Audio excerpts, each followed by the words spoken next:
Hello, everybody. Today is the May 2017.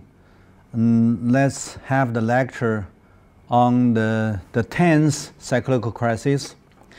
And the title of my lecture here is the second overproduction crisis and the national strategy readjustment. And this topic can be very clear to show the pictures that about what is the 10th crisis in China. As I mentioned before, that the Western countries also have the 2 times cyclical crisis and 2 times overproduction crisis. The first time is in 1920 and 1930s. The second time is in 1960s to 1970s. And the first overproduction before in the 1920s to 1930s make Western countries going to the Second World War. And then the second time's overproduction crisis make Western countries transfer out their industries to developing countries. So that is what happened in Western countries under the capitalist system. But when we talk about the similar crisis happening in China, the first overproduction crisis happened in the year 1998, recovered by the state take the measures as counter cyclical crisis. And then governments directly going along to use the budget bonds to lead the investments into the infrastructure construction inland China. By that, China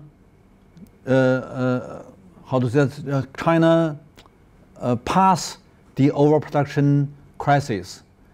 But the second decades of the 21st century, China facing the challenge of the second overproduction crisis.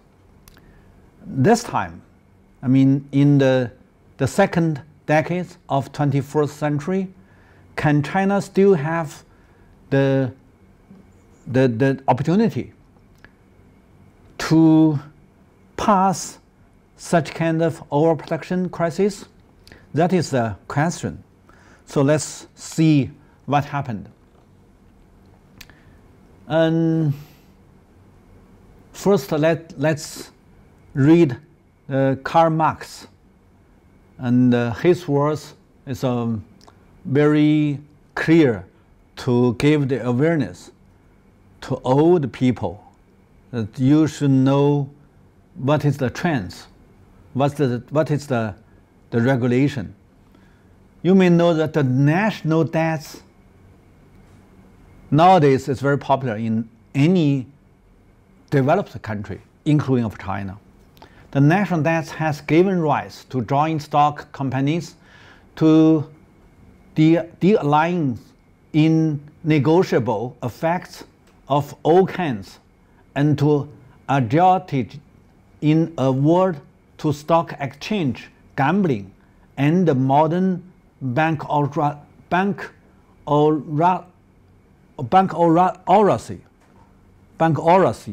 means that I give my understanding.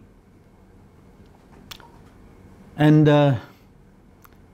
only strong country, the big power country, can have the opportunity to turn the national debts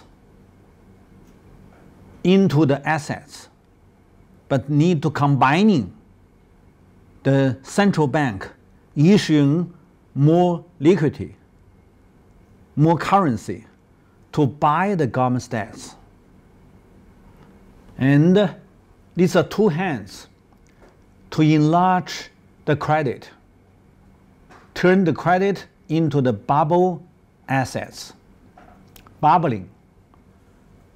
And then the power country, the polar power country,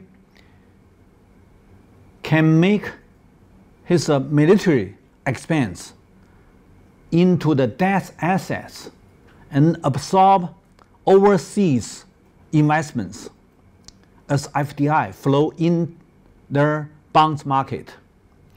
And then finally, that will make the whole globe financial bubble turn to a kind of worsen competition. Means that the financial capital compete for worse and worse. So that is a kind of new trends of the global financialization.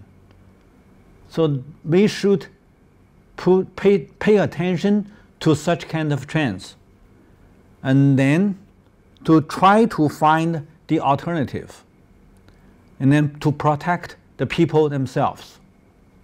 But when China have the 10th crisis, and there is a kind of misunderstanding about the overproduction crisis. From the 2012, when the new leadership taking place, what they believe is that marketization and globalization. They believe that what China gains as the success come from marketization and globalization. So they are trying to insist to continue the market system, even the crisis coming in front of them. So the first year and second year, the earlier years, when they're facing the challenge of the overproduction crisis, they adopt the measures as pro-cyclical crisis. Means that they do going short, not like original governments do going long, and directly use the government's hands to invest into the infrastructure constructions, and then to set up a kind of rebalance of the regional gap and the rebalance of the urban and rural gap, and then they gain two outcomes. First, they solve the problem of the crisis of overproduction. The second, they have the rebalance of the uneven. So that is the old government state. But new governments believe marketization and globalization, they do the measures going short. That is a pro-cyclical. And they think that we may accelerate the urbanization to push the rural people live in the urban area, and then they may have a kind of long-term investments, because urbanization surely must be a kind of good place for absorb these investments. But the heaven not bless China. The heaven not bless China. It's because of the heaven turn to, the whole global warming taking place. And global warming make this urban area with these industries. The industries that's just allocated in the urban area to make this area to have a severe pollution. So the urbanization may not be a good truth. And the governments keep increasing the currencies. But the financial capital became a kind of independent power. Turn this big financial capital, invest into the stock markets and the real estate markets, not exactly pro this physical production. And then several years later, from the year 2015, you find that there's a big trap with three surplus: financial capital surplus, industrial capital surplus, and commercial capital surplus. We have three kinds of capital, all have a big excess. That means from the overproduction, that is industrial surplus, turn to three capital excess. So means that the crisis became even worse than before. So when we have such kind of crisis in the year 2012, and then 2 or 3 years later, we have a more severe crisis by three kinds of capital surplus. And then facing such kind of more worsening problems, Chinese central political leader make decision, readjust the national strategy. Turn to first, that is a one belt, one road. And try to have the communication with other countries, especially with inland countries, like Middle Asia and West Asian countries, and then down to the Africa, down to the East European countries. And then to make the Eurasian, it's a big continental, have many infrastructure constructions chance. And that is the way to solve the problem of overproduction in China. And meanwhile, China trying to solve the problem of pollution, of environment destroy. So China trying to change the strategy into ecological civilization to emphasize the beautiful China construction and the beautiful countryside construction. So finally, from these 2 years, these are 3 years, China raised up a new strategy, trying to turn these pro-cyclical policies into the right way. So let's see the international situation. The left picture shows that the gross public debt, the percentage to the GDP. You can see that the North America, the Europe, and Africa, these countries are heavy debts. The debts to GDP, and I mean, it's a more severe than Asian area. In Asia, India and Japan is heavy debts. China is a little bit less, not so heavy. But even if you come to China to do the calculation, you may find that the debts in China also increased more faster, especially since the 2014 to 2015 and 2016. Look at these heavy debts. That's before the Wall Street financial turmoil taking place. The total debts is just $7.4 trillion. But nowadays we have 37 trillions. That's a big, it's very heavy debt burden. So the debts in Western countries, especially the bank, it became very serious problem. In Europe, Deutsche Bank have 10% of the total bank debts. Total bank debts is here, $550 trillion. And then the second one is JP Morgan. So these are famous Western bank all have large amount bad loan. So the debts in Western financial system is a very serious problem because the whole world all created these debts.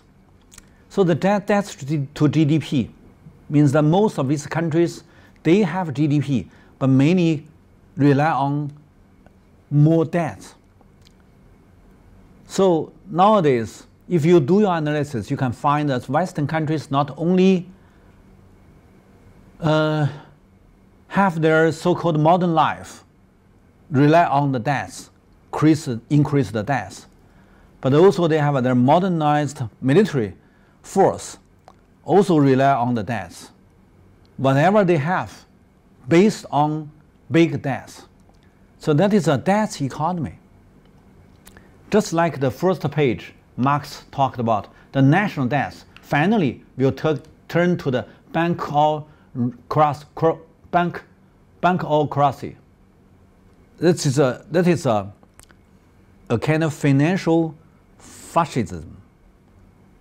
That is the core is a bankocracy. So they're caused by the heavy debts, and now China also have a more and more increased their debts, the Chinese debts, and by such kind of very heavy measure, there is a kind of new trends in China, that is overproduction and deindustrialization.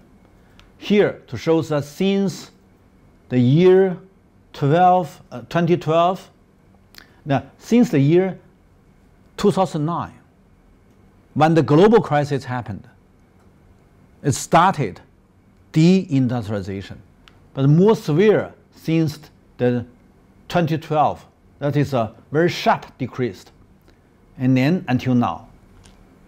So deindustrialization has happened in China. A lot of capital, the money flow out from the physical production, run into the bubble computation. So here also shows that the private debts in China increased more fast. Here shows that from Wall Street financial turmoil happened until not this one.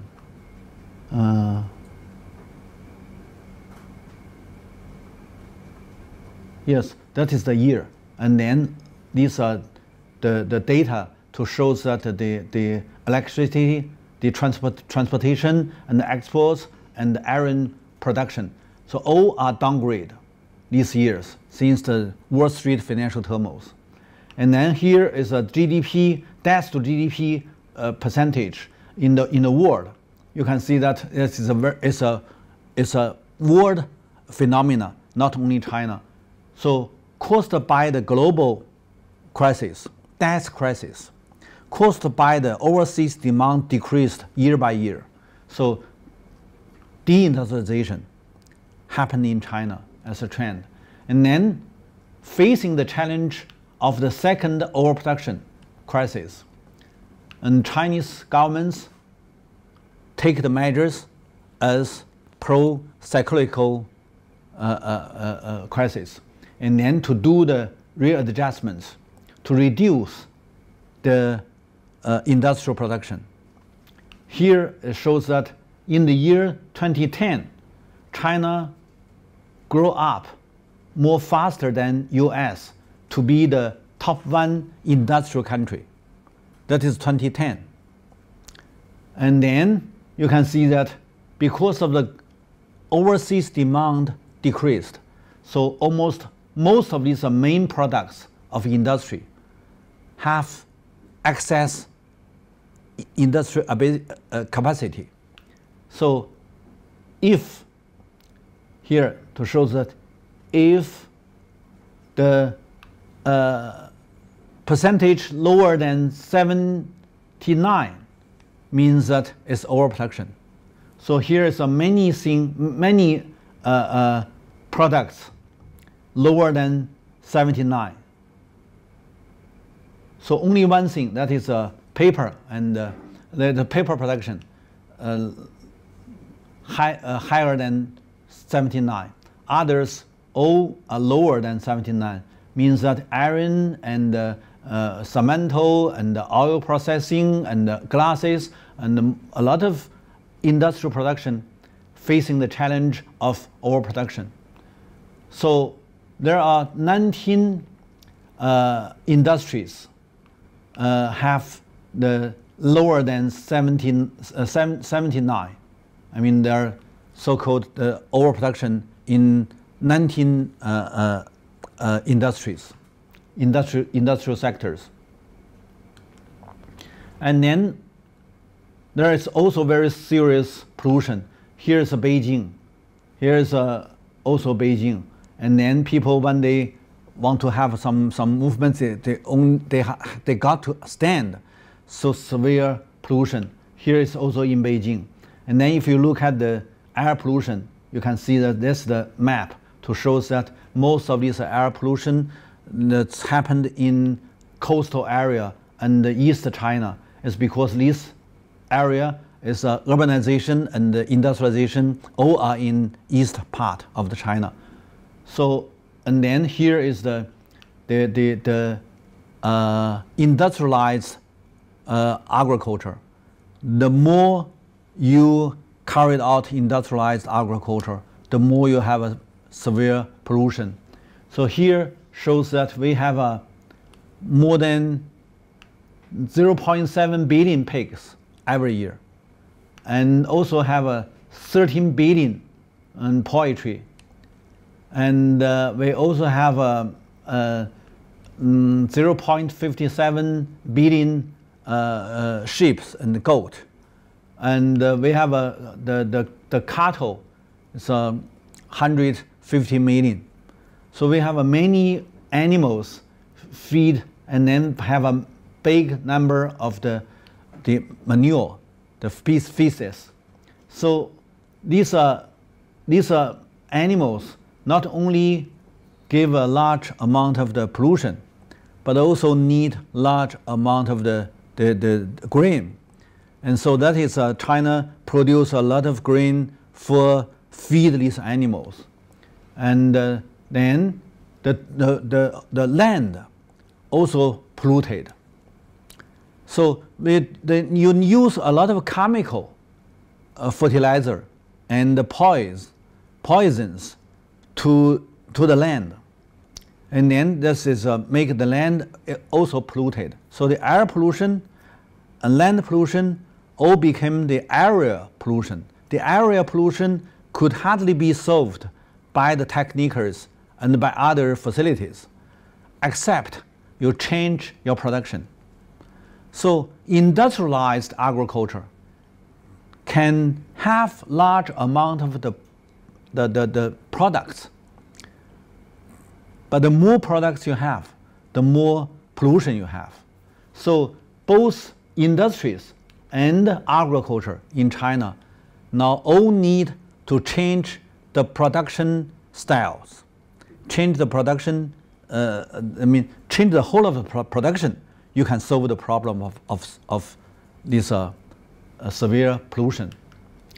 So here to show that the governments set up the pro-cyclical responses from the readjustment structure and the region to directly reduce the production itself and then close down the factories.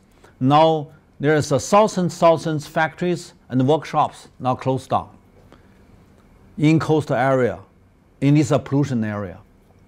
So here to show that different industrial sectors have different overproduction, and then the government's policies turn to these overproductions industrial sectors.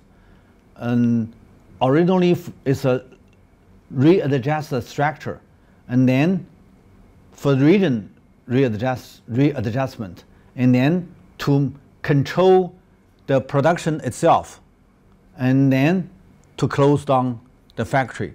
So one step by another step. But in the world, you can see that the world manufacturing production and the production capacity all are going up. So this world, the capitalism as a system cannot carry out the readjustments for the overproduction. So that is the crisis happened, but the crisis cannot reduce the capacity of industries. And the only way is that the Western countries move out their industries to other countries, especially to developing countries, and then to take the big returns by transfer out the industry. But China didn't transfer out the industries, only reduce, only close down the factory. So that is the lost. Means that is a cost of doing the readjustment. So that's different. Western countries transfer out and then have a return back to the stock market. So they can have a stock market increased. But in China, you close down these factories, and then it's a negative impact to the stock market.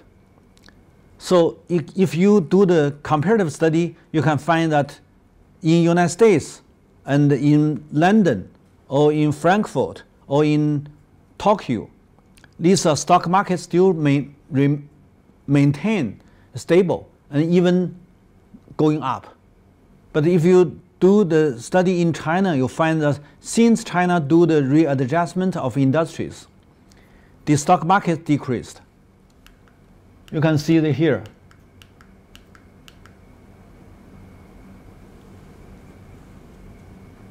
These are the Western countries' stock markets. As United States, that's one is Deutsche, that's Japan, and then this one is China, the Chinese stock markets. So they have a very sharply decreased since the 2015 to 2016, and here is also very clear to show that they have several steps decreased. That is a Shanghai index. From here is a 2012 when China start to readjust the industrial structure and industrial and the industrial different sectors, and then they have a downgrade. And here that is a 2013 also downgrade, and then 2014 downgrade to 2015. Now it's 2015 to 2016 also have a very big, very sharp decrease. So the stock market shows that the deindustrialization is a trend to make stock markets decreased. So that is different. So there here, these curves shows that the United States and Europe and United States still maintain the stable and even going up. But here in China, it's decreased.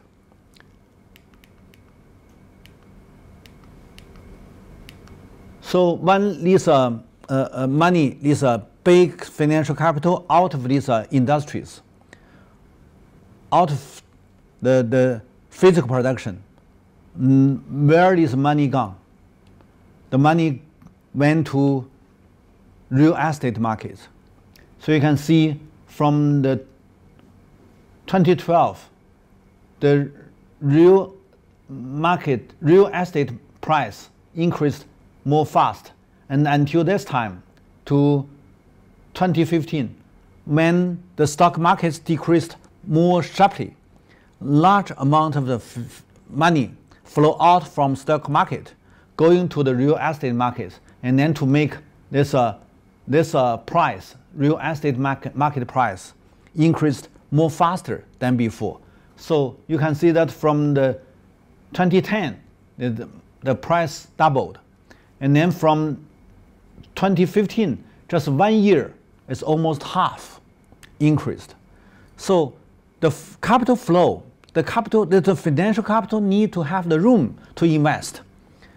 Originally invest into these industrial sectors, but industrial facing the challenge of the overproduction, out of the industries going to the stock markets, and the stock market facing the big crisis, and then out of the stock markets going to invest into the real estate markets.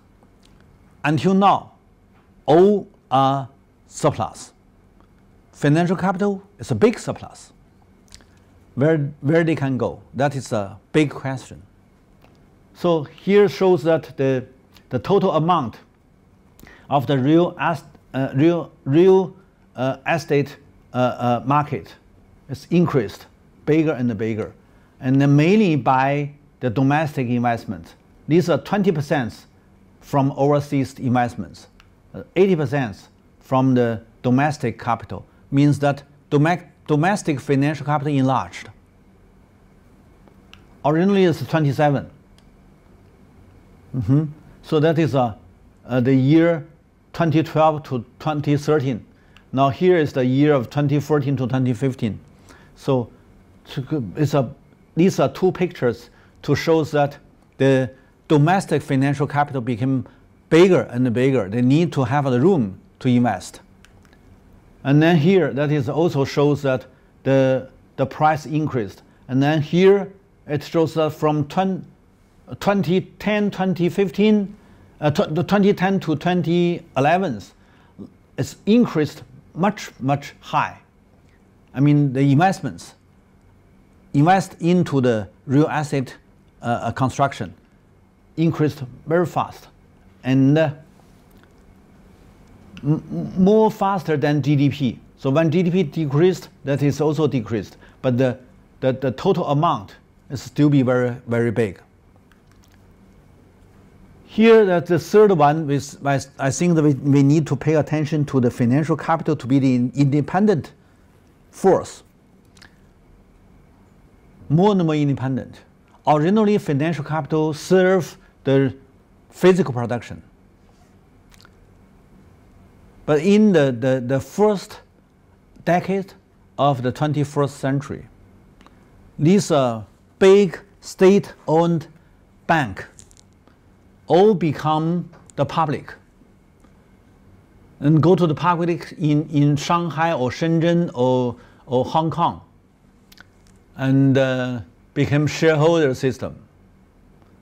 And the foreign capital takes some part of the shares. But major part of the capital of these state-owned banks, more than 80%, belong to central governments. So it still be a state-owned bank because more than 80% capital belong to the central. You can see that this one to show that nowadays in the year 2016, I mean the biggest financial capital is now in China, much higher than United States and then Japan. So this dark blue bar is China, gray one is United States, and then light blue one is Japan. And then if you look at this M2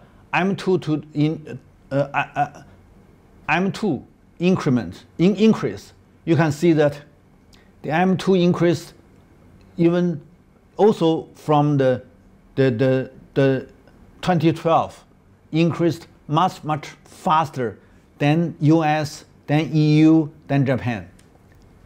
So nowadays, I said that the financial capital, total amount of the financial capital, China is top one country in the world.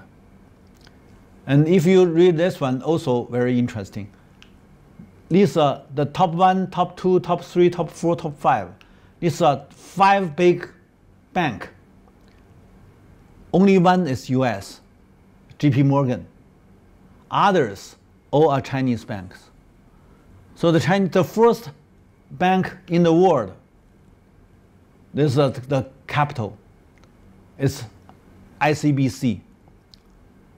I mean, Industrial and Commercial Bank of China. And then the second one is the China Construction Bank.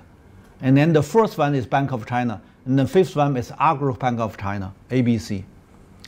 So if you calculate the total amount of the capital, of the financial capital, China is #1 in the world. But it doesn't mean China is the strong financial capital country. The strongest still be United States, because American dollar nowadays still be the international reserve money. It's hardest currency. Chinese money, Chinese currency, no. It's a domestic currency. So even you have a big number, but it doesn't mean that you are strong. That is we need to pay attention. But if you just calculate the profitable, the profit, so China is the most profitable country by this financial capital. Means that this financial capital not exactly pro the physical production. They have an independent profit from the intangible market. So in China, inside, there is still be a similar trends as other capitalist country, mainly by state-controlled financial capital. So and then that's one, there's independent power much influenced to the central policy. That is a new phenomena in China now. Means from the second decade of China, the financial capital to be an independent power, much influence to the central policies. So when we talk about this one, we got to see that there is another one. The private firms invest into the fiscal investments, fiscal assets investments, originally is much, much higher, more than 30%, maybe 35, something high, and then decreased. When the overproduction crisis happened, the private firms always do going short. When the governments also do going short, that will be a big problem. So until 2015, governments changed the policy. Directly use the government's hands to use the state-owned firms to do going long. Originally, from the 12, when they have the power, they are trying to do the pro-cyclical responsibility. So they do the going short, and similar as the private firms. So that is until the 2015. So that means they are trying to change. So from this year, large increase of the state firm invest into the physical assets. So that is a change. So when we have these pictures, we will give you the analysis. We found that the whole of the globe financial capital expands. That is a big trend in the world. All the financial capital, no matter whatever ism they claim, what political regime they are under, one thing is true. It's almost all the central bank issued a lot of liquidity to the market. That is very popular. If you do have the chance, if you have a room, no any central bank hesitated. What means that? It means if this country have no higher inflation, certainly a central bank will take the chance, directly issue the currency to enlarge the financial capital. So the global financial capital became more and more large. It's bigger and bigger. The powerful country, especially the power country, will do it more faster, more bigger than others. So last time when we talk about the Lingnan crisis, when we have a question, I talk about that's two countries, US and China, both enlarge the financial capital. But China used the financial capital only can be inside. I mean inside this country. Fortunately, this country big enough. The population still be the biggest. So the large number of the liquidity taken by the mass, by common people, and then put as savings. So China now saving rate is higher than any country. The saving rate means what?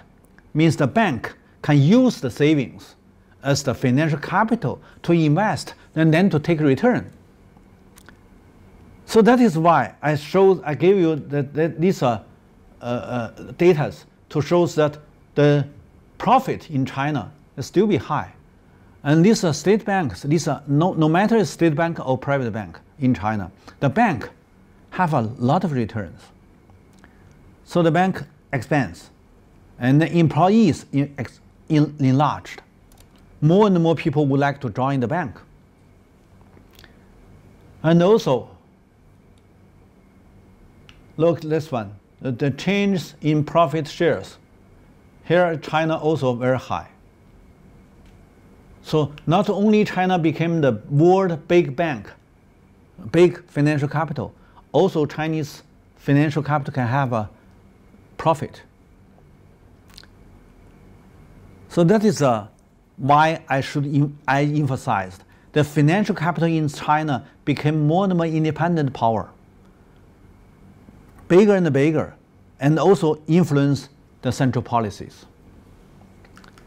So one side, I need to tell you that the governments believe marketization, globalization, and then when they first facing the challenge of overproduction, they adopt measures as a pro-cyclical responsibility, and then they do the going short, similar as the private firms, until 2015 changed the strategy. The national strategy changed, and then there's a different measures.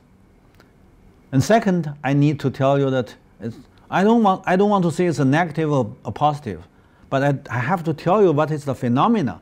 So the second phenomena, that is because of the deindustrialization, there's another trend, that is financial capital in China became more and more independent power and more influential in the central policies. So that is the new phenomena. And then this one also very interesting. China now in the worldwide reach means that China invests in a lot of area. When they have large amount of this foreign reserve, and here China now decreased. Originally, in the first decades of 21st century, China is the top one country to absorb large amount of FDI. I mean, foreign direct investment follow in China much higher than any other country. But now, downgrade to the third. So the first one is United States, second one is UK. US and UK absorbed more foreign capital. It's because these two countries can enlarge their financial capital market. It's internationally. So because it's a world market, and so that means that governments can issue more bonds, and then the central bank can issue more money, and then they buy the bonds, and then to make bonds become the assets, and then to absorb this foreign capital flow in, to buy these bonds, and then to have a very booming bonds market. Just now I said because of China is not transfer their industries to other countries and take the returns back to the stock markets. So stock markets decreased. Means that financial capital need to find another way. So there's a way to invest into other countries. But the second way is that China got to buy the American treasury bonds. So these treasury bonds in the United States caused by 2007 to 2008 financial crisis happened in the Wall Street, and then the QE policy to make also have very big increase of the U.S. national debts. So the debts increased, and then the currency increased to make American enlarge their debt markets. So that is a kind of the worldwide financial capital new regulation. So I emphasize this regulation several times because of the crisis, financial crisis. That's never been think about must return. Now, originally, all the debts must turn back, must pay back. But caused by the financial crisis, the debts became the assets. And then to absorb a lot of foreign direct investments flow in to buy the debts, and then to make the United States and the UK to be the top country of FDI. So means FDI means of capital flow in and then to have a more returns, mainly in the bubble area, in the bubble field. So this means that the bubble enlarged, more and more large, more danger, more larger, more danger. So this the new so-called computed worse or worsening computation. But here in China, the situation became changed to worse. Here, to show that since the global crisis happened, the exchange rate in China became originally that the value, Chinese currency value increased, but until the 2015, it's the Chinese currency value became lower, and because large amount of this currency flow out. One side is invest in overseas, another side is people think that the inflation will be happened, so they cannot just think that the money is safety. So they change to dollar and then trying to maintain the currency's value. So large number of the mass people, they change their currency from renminbi to US dollar, and then the RMB devalued. So there's a change. And also because of the large number of the foreign capital flow out.